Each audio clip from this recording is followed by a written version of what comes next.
ACB మాజీ DSP Praneeth రావు కేసులో సంచలన విషయాలు ఒక్కొక్కటిగా బయటకొస్తున్నాయి.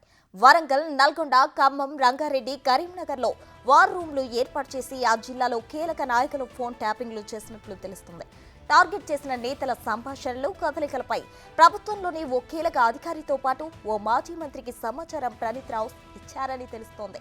ఈ కోణంలో అధికారులు దర్యాప్తు ముమ్మరం చేశారు.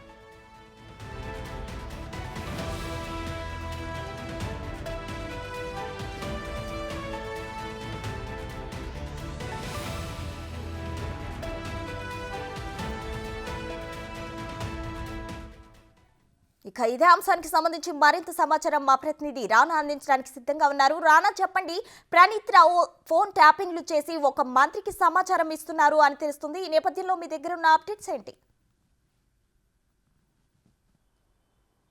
కేవలం ఎస్ఐబి ఆఫీస్లో మాత్రమే 2 రూములు పెట్టుకొని దాదాపు 17 సిస్టమ్స్ వరకు పెట్టుకొని ఈ ఎంత ఆపరేషన్ చేస్తారనేసి ఇన్న రోజులు అనుకున్నాము. కాకపోతే నిన్నటి నుంచి కూడా ఈ ప్రణీత్ రావు విషయంలో కీలకమైనటువంటి విషయాలన్నీ కూడా బయటపడుతున్నాయి. ముఖ్యంగా వరంగల్ జిల్లాలో చాలా కీలకమైనటువంటి నేతలు, అలాగే కాంగ్రెస్ పార్టీకి సంబంధించినటువంటి పోటీ చేసిన వారు, అలాగే కీలక నేతలందరూ వారి ఫోన్లన్నీ కూడా ట్యాప్ చేసినట్టుగా తెలిసింది. వారు ఎక్కడికి పోతున్నారు, వారు ఎవరితో మాట్లాడుతున్నారు, వారి అనుచరులు ఎక్కడికి పోతున్నారు అనే దానిపై కూడా కీలక సమాచారం అంతా కూడా ప్రణీత్ రావు సేకరించినట్టుగా తెలుసు. దీనికోసం అక్కడ వార్ రూమే కాకుండా కరీంనగర్లో కూడా సేమ్ ఇలాగే చేశారు, అలాగే ఖమ్మంలో కూడా ఇలాగే చేశారు.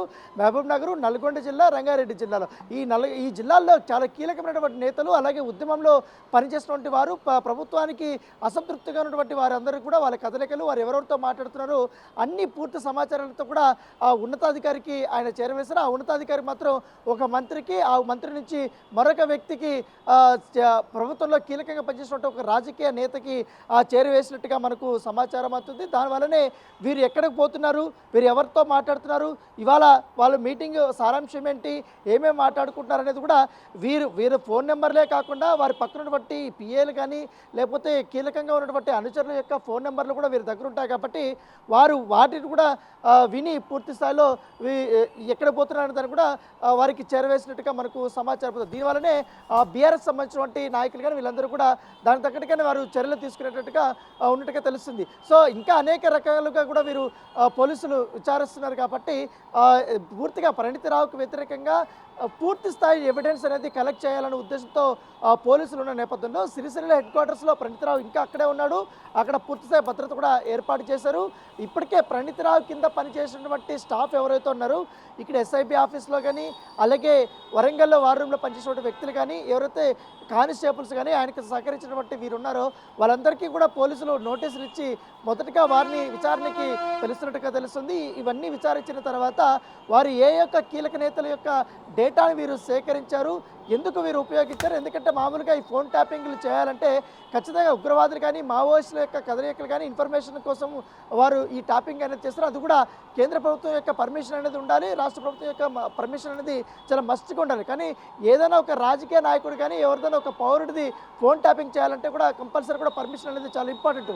అవన్నీ నిబంధనలన్నీ కూడా తుంగలోకి తొక్కేసి ఈ రకమైనటువంటి ప్రణీత్ రావు తనకి ఇష్టానుసారంగా ఈ పూర్తిగా ఇక్కడ ఉన్నటువంటి టర్మ్స్ అండ్ కండిషన్స్ కూడా పక్కన పెట్టేసి ఒక వ్యక్తికి, ఒక రాజకీయ నాయకుడికి, ఒక పార్టీకి అనుకూలంగా ఉండేటట్టుగా అతని యొక్క ఫోన్ ట్యాపింగ్లు చేయించారనేసి కూడా అతనిపైన తీవ్రమైనటువంటి అభియోగాలు ఉన్నాయి. కాబట్టి నమ్మక ద్రోహం అనేది చాలా ఇది కాబట్టి, ఎందుకంటే డిపార్ట్మెంట్లో పైగా ఈ ఎస్ఐబిలో అంటే చాలా కీలకమైనటువంటి డిపార్ట్మెంటు, దీంట్లోకి ప్రమోషన్ రావాలంటే చాలా కష్టతరమైనటువంటి నేపథ్యం. ఎందుకంటే 2018లో ఆయన ఎస్ఐగా ఉండి ఇప్పుడే దాదాపు ఆయన డిఎస్పీ అయిన పరిస్థితి. ఇంత తక్కువ కాలంలో ఆయనకి ప్రమోషన్ ఎలా వచ్చిందన్న దానిపై కూడా ఈ ప్రమోషన్కి ఆయనకు సహకరించినటువంటి వ్యక్తి ఎవరు, ఆ యొక్క ప్రధాన అధికారి ఎవరు, ఆ నాయకులు ఎవరు అనే దానిపై కూడా పోలీసులు పూర్తిస్థాయిలో కూడా కూపీలాగుతున్నటువంటి నేపథ్యం అయితే కనపడుతుంది. ఎందుకంటే దీంట్లో అనేక కోణాలు ఉన్నాయి. కేవలం ఒక ఫోన్ ట్యాపింగే కాకుండా వీరు ఈ ఫోన్ ట్యాపింగ్ చేసిన తర్వాత ఈ సమాచారాన్ని చాలా గోప్యంగా ఉంచాల్సిందిపై ఎవరెవరికి షేర్ చేశారు, వారు ఇచ్చినటువంటి ప్రణీత్ రావుకి ఏంటి ఆదేశాలు, ఎందుకు